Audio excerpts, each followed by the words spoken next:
our next guest goes about his job. Kevon Looney, the workhorse of the Warriors. Good morning where we are. Good afternoon where you are. Hey, Kevon, how you doing? I'm doing great. How you guys doing? We're doing fantastic, man. I'm so excited to have you on. Thank you so much for doing it. Before we dive into Warriors, we've been sitting here today talking about Christmas traditions or holiday traditions when you were a kid. What was yours like? What were the holidays like for you when you were a little guy? It was my mom's birthday. It was Christmas Eve, so her and my dad would always go out and have fun, and then I would wake them guys up at 6 in the morning trying to open my gifts. But I think she usually had a hangover from the night before.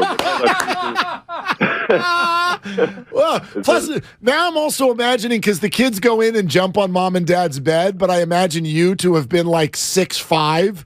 Like, right. So how did that work? Definitely. I was too big to be jumping on the bed, and they told me about myself and told me to get out. We gonna open gifts later. So, yeah. So that was our tradition. Mom and dad would cook. We'd get up around afternoon, 12. Everybody open their gifts, and I usually got what I wanted, so I was always happy. I know your Christmases are probably a little different now because you're playing in an NBA game every year on Christmas, but do you still keep some of those traditions? Definitely. Basketball always been part of our tradition. We always used to watch the games on Christmas Day. Me and my dad and brother and everybody really. So for me to actually be able to play is like a dream come true. You always dream about playing on that stage. So my parents used to come to all the games, and after the game, we usually go to the house and open gifts and do kind of the same thing.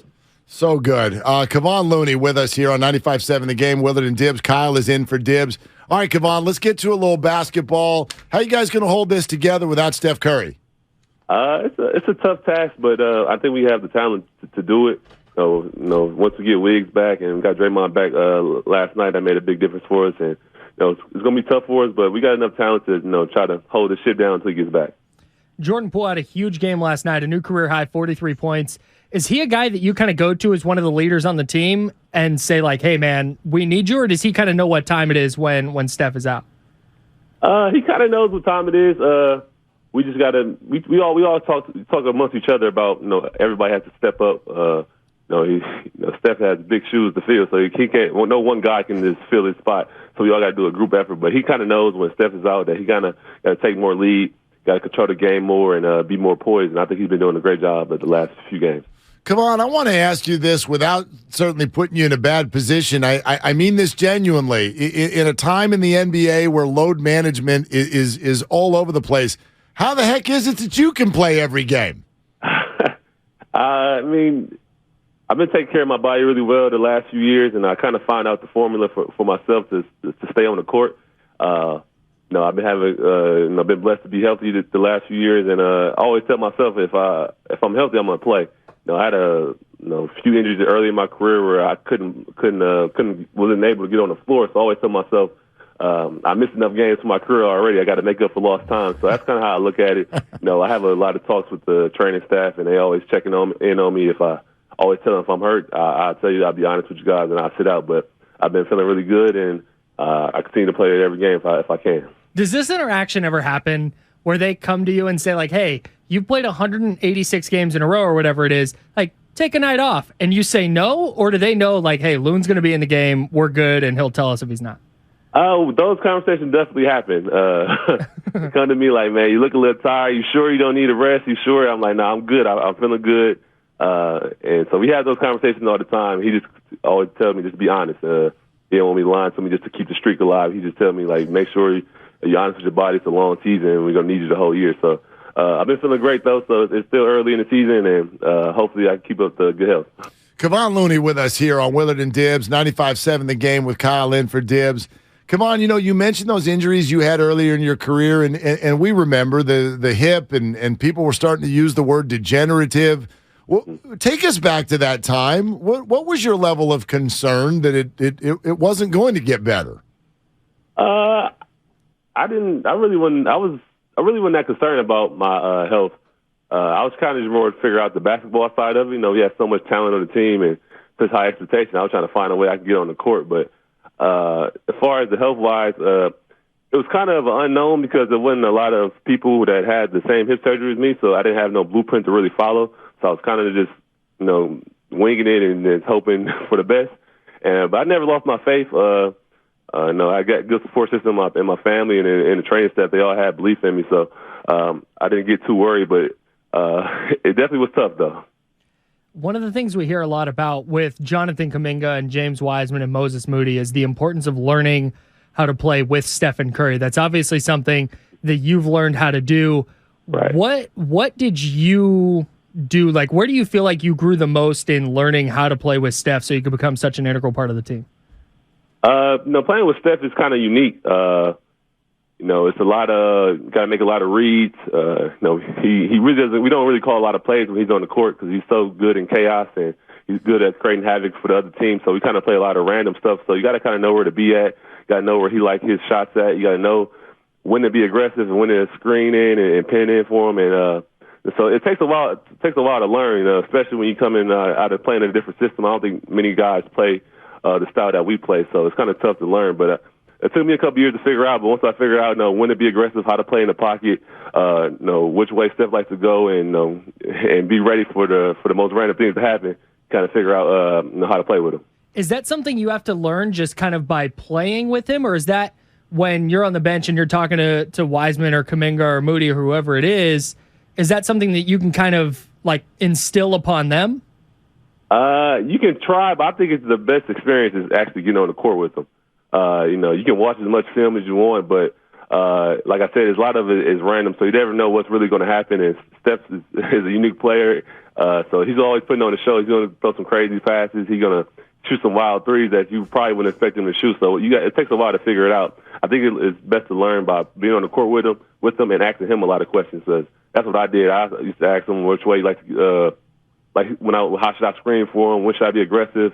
Things like that. I kind of just pick his brain. He's one of the leaders of the team. He's definitely a guy who has a lot of knowledge. He's willing to share it as well. Learn by doing is always the best way. Of course, though, the Warriors can't just hand out minutes and have everybody learn. So what are you saying to James Wiseman in particular right now as he tries to figure this out? Just stay patient. Your time's going to come. It's not going to just come overnight. For a guy like that, who was out of the game for so long and out for a year with a real injury. So getting your legs back, getting your rhythm back, getting your confidence back, it takes a while. Even some of the best players who ever played, it takes them a while to come out off an injury. So just don't lose your confidence. You're going to be able to figure it out. And he's had so much talent. I'll get to practice, get some moments every day. So I know how good he really is and how much he can offer to the game. So just stay confident, and when the time comes, just be ready. That's kind of what I kind of tell him. Absolutely. Kevon Looney with us here on 95.7 The Game. Kevon, everyone right now knows that the Warriors handle the season with an eye on the playoffs.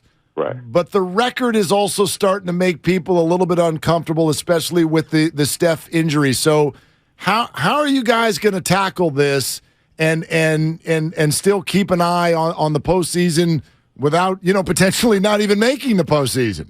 Right. We know it's time to get some wins. We're attacking it. It's time to win. It's time to. We're not looking towards the playoffs. We're trying to win, get better right now. We know we have a high ceiling, but we're not playing all the way to our potential. So we just got to continue to build good habits, and we feel like we keep building the right habits and playing the right way. Things will take care of themselves. We've improved that we can play against some of the best teams, and we can beat the best teams in the league right now. But we also have shown that we can lose on any given night. So we got to become more consistent. Start putting some wins together, and I think we'll be in the right place. Not having Steph is going to hurt us a lot, but I think we showed last night that we can win versus anybody. We have enough talent. We're deep enough, and I think this experience that the young guys are going to be able to get is going to be valuable for us. Back-to-back double-doubles for you, an assist shy of the triple-double a couple nights ago. Are we getting that triple-dub this year, Kevon? I hope so. I think I got close. Maybe I get close again. I've been playing really well. It's the best I feel in my career. So, I expect great things out of myself. So, hopefully, I can get that off my bucket list. Kevon, next two nights, what hits the heartstrings more? Getting to play at MSG or getting to see KD? I've been thinking about that the last couple of days. I'm not sure yet. Playing in the Garden is always an amazing experience, but all the history we got with KD, winning a championship with him, and you don't get to see him often because of him being on the East Coast. I'm kind of excited to play against him. I got to train with him a lot. I learned a lot from him, so I'm kind of excited to get on the court with him. I'll probably lean with KD. Okay. Yeah. You've been on the road. You've been on the road for about a week. Do you have a favorite road city in the NBA, and why is that your favorite city? For me, if I was just going to visit, it'd probably be LA. It's close. It's close enough to San Francisco. It's not a long flight, and I went to UCLA. But the one time of the year I get to go back home to Milwaukee is always a lot of fun for me. I don't get to see my family and friends that often. The ones back at home in Milwaukee, and so for me to go there and get to play in front of them guys is always a lot of fun. So that's probably my favorite time of the year is to get to go back home. Kevon, great stuff, man. Happy holidays to you. Thank you so much for spending some time, and enjoy the 2 games in New York. All right, thanks, man. Happy holidays. Okay.